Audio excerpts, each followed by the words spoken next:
Hello guys, বিসমিল্লাহির রহমানির রহিম। আসসালামু আলাইকুম। আশা করি তোমরা সবাই ভালো আছো। আলহামদুলিল্লাহ, তোমাদের সকলের দোয়ায় আমি আমার পরিবারের সবাই ভালো আছি। তো দেখো, আজকে সকাল সকালই অনেকগুলো কাপড় চোপড় নিয়ে জামা কাপড় নিয়ে চলে আসছিলাম। পর্দা দেখেছো তোমরা, অনেকদিন আগেই খুলে রেখেছিলাম, যেহেতু বৃষ্টির কারণে না পর্দাগুলো আর ধোয়া হয়। চিন্তা করলাম যে আজকে ভিজিয়ে দিয়ে ধুয়ে ফেলবো। এদিকে দেখো, জামা কাপড় ভিজানোর পরে চলে আসলাম রান্নাঘরে এটা সেলফটা গুছ করার জন্য। সেলফটা না একটু ময়লা পড়েছে। দেখা যায় সব সময় তো আর সব কাজ করা সম্ভব হয় না, তো আমি একদিন এক একটা করি। আজকে রান্নাঘরটা করে, পরশু দিন বা পরের দিন ঘরেরটা করে, এরকম করে ভাগ ভাগ করে করলে হয় কি, দেখা যায় যে খাটনিটাও অত বেশি পড়ে না, আর আমাদের অতটা কষ্ট হয় না কাজগুলো, ভাগ ভাগ করে নিলে আর কি এই সুবিধাটা হয়। তো দেখো, এদিকে আমার ওই সেলফটা মোছা শেষ, তো আমি এদিকে পটগুলো মুছে নিচ্ছিলাম। পটগুলোর উপর একটু ধুলো পড়েছিল। অনেক সময় দেখা যায় কি যে হালকা পাতলা ময়লা পড়লে এরকম পোছা ভিজাটা একটা দিয়ে মুছে নিলেই হয়। তো দেখো, আমার পটগুলো মোছা শেষ। তো এখন আমি পটগুলো আবার গুছিয়ে রেখে দিচ্ছিলাম জায়গায়। রান্না করার সময় না সব কিছু গুছানো থাকলে না ভালো লাগে আর কি, মনটা ভালো লাগে। রান্নাঘরে যাই থাক, তোমার যেটুকুই থাক অতটুকু গুছিয়ে রাখলে সুন্দর লাগে, ভাঙাচোরা ঘরে সুন্দর লাগে। দেখি দেখি তো আমার ওই সেলফ গুছানো শেষ, আর এদিকে আমি চলে আসলাম হলো আমার চুলাটা ধোয়ার জন্য। চুলাটাকে পরিষ্কার করে নেব।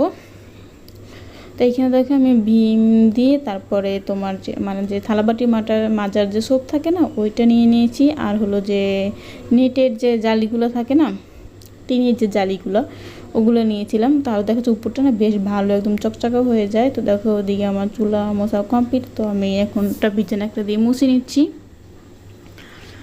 আর সেই সাথে আমি নিচটাও একটু ভালো মতো মুছে নিয়েছি, যেহেতু এটা একটা হার্ডবোর্ড, আর এটার উপর না হলুদের দাগ পড়লে না আর ওঠে না, এটা আমার কিছুই করার থাকে না।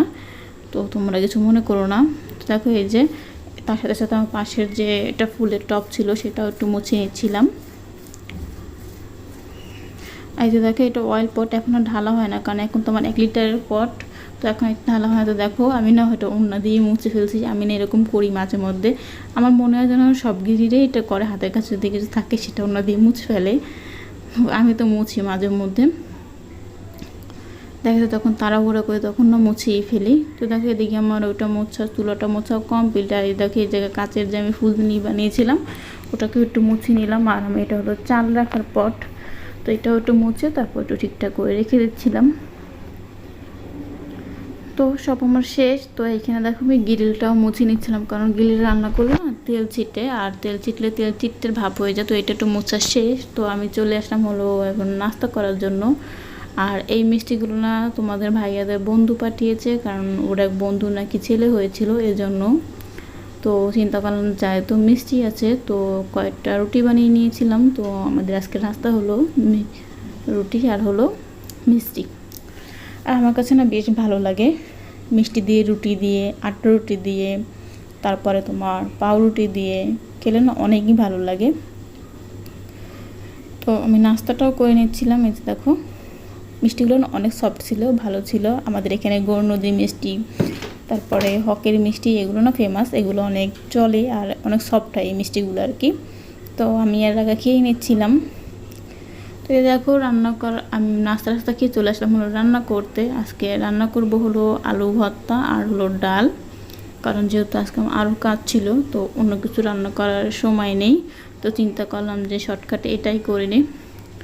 আর এতে দেখো, আমার ভাতটাও কিন্তু হয়ে গিয়েছিলো, ভাতটা আমি ঝাঁপিতে রেখে দিয়েছিলাম। আর এতে দেখো, আমি আলুগুলো ছিলে নিয়েছিলাম।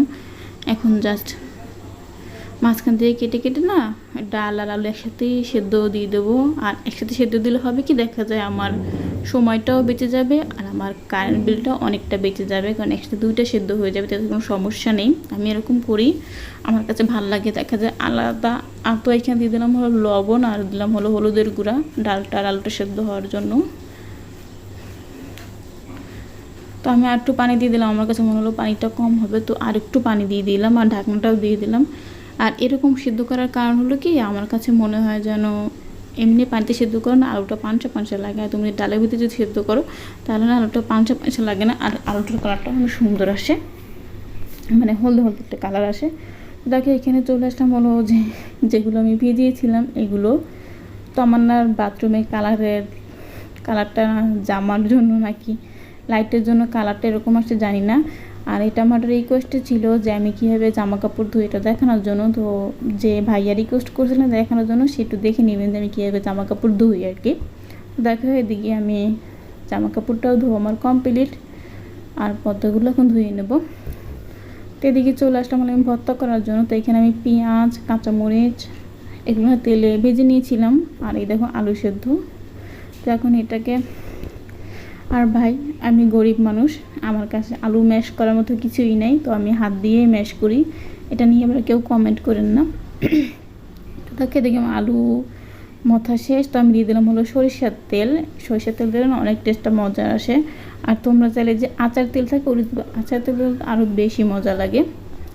তো দেখো এদিকে আমার ভর্তা করাও শেষ, আর আমার ডাল রান্না করাও শেষ। ডালটা বাঁকা দিয়েছিলাম, দেখানো হয়নি তোমাদেরকে। তো এই হলো আমার আজকের সরকারি খাবার, সরকারি খাবার। কিন্তু দিন না তোমার 1 প্লেট ভাত অনায়াসে খেতে পারো, কোনো সমস্যা হয় না, এত মজা হয়। আলু ভর্তাটা আমার কাছে তো অনেক ভালো লাগে। তো দেখো এখন হলো সন্ধ্যার টাইম, তো আমার মেয়ের জন্য নাস্তা বানাতে চলে আসলাম। তো দেখো এইখানে না আলু দিয়ে নাস্তা বানাবো। তো এখানে আমি দিয়ে দিলাম হলো পেঁয়াজ কুচি করে দিয়ে দিচ্ছিলাম।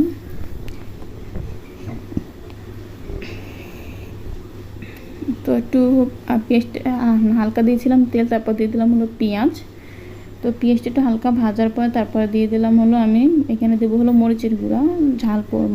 তোমরা ঝাল অনুযায়ী দিবে, আমি আমার ঝাল অনুযায়ী দিয়েছি। মরিচের গুঁড়া দিয়ে একটু বেশ ভালো মতো একটু ভেজে নিচ্ছিলাম। আর তারপর দিয়ে দিলাম হলো যে আলু, যে আলুটা আমি দুপুরে তো আমি অনেকগুলো সেদ্ধ করেছিলাম, বিকেলে নাস্তা বানাবো এর জন্য সেদ্ধ করেছিলাম।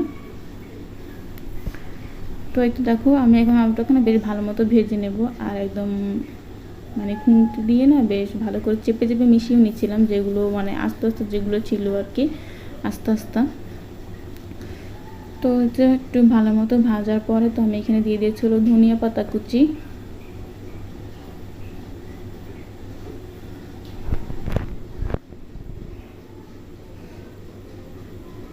তো ধনিয়া তারপর দিয়ে দিলাম হলো এখানে আমি ম্যাগি মশলা দিলে টেস্টটা ভালো আসে, এর জন্য তোমাদের কাছে যে কোনো মশলা তোমরা দিতে পারো। আমি এখানে ম্যাগির মশলাই দিয়েছি। তো এখন ম্যাগির মশলা দেওয়ার পর আমি ভালো মতো সব মশলাগুলো মিশিয়ে নিচ্ছি। ধনিয়া পাতা আর ম্যাগির মশলাটা দিয়ে ভালো মতো একটু মানে সফট হওয়ার পর্যন্ত রেখে দেবো। দেখো এটা আমার ভাজা শেষ, তো আমি এখানে নামিয়ে নিলাম। আর এইখানে দেখো আমি রুটি বেলে নিয়েছিলাম, রুটি বেলে তারপর মাঝখানে ওই যে মানে পুরটা করেছিলাম ওটা দিয়ে দিয়েছি, আর হলো দিয়ে দিলাম হলো চিজ। এই নাস্তাটা না অনেক মজা হয়, তোমরা বাচ্চাদের টিফিনে তারপরে বিকেলে না ঝটপট দেওয়া যায়, বা একজন গেস্ট আসলেও বানিয়ে দেওয়া যায়। এটা হলো সেরকম একটা নাস্তা। দেখো এরকম বড়টা দিয়ে তারপরে আমি এখন না এখানে তেলে তারপরে এপিট ওপিট দুপিট করে ভালো মতো ভেজে নিব। তো আমি দিয়ে দিলাম হলো এখানে তেল, এখন তেল দিয়ে না বেশ ভালো করে ভেজে নিব, যাতে ভিতরে চিজটাও নষ্ট হয়ে যায়। সরি আমার ভিতরে উপরে একটু মানে কি টানাটানি করতেছে, শব্দ হচ্ছে, তো প্লিজ তোমরা কেউ মাইন্ড করো না, যেহেতু আমি ভালোবাসা থাকি তো কিছু বলাও যাবে না। তো দেখো আমার এক পাট ভাজা শেষ, আমি আবার আরেক পাট উল্টে দিচ্ছিলাম যেন চিজটাও গলে যায় আর যেন ভালো মতো ভাজাও হয়ে যায়।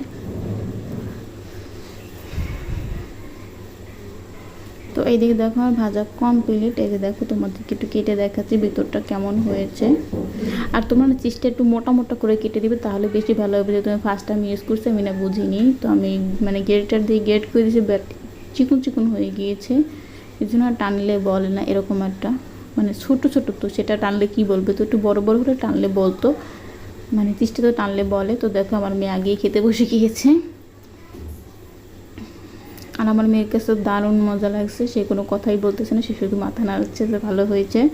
তো আজকের মতো আমার ভিডিওটা এই পর্যন্তই। তোমরা যদি বাসায় ট্রাই করো তাহলে আমাকে কমেন্টে জানিও কেমন হলো, আর তোমরা যদি আমার কাছে অন্য কিছু দেখতে চাও তাহলে সেটাও জানিও।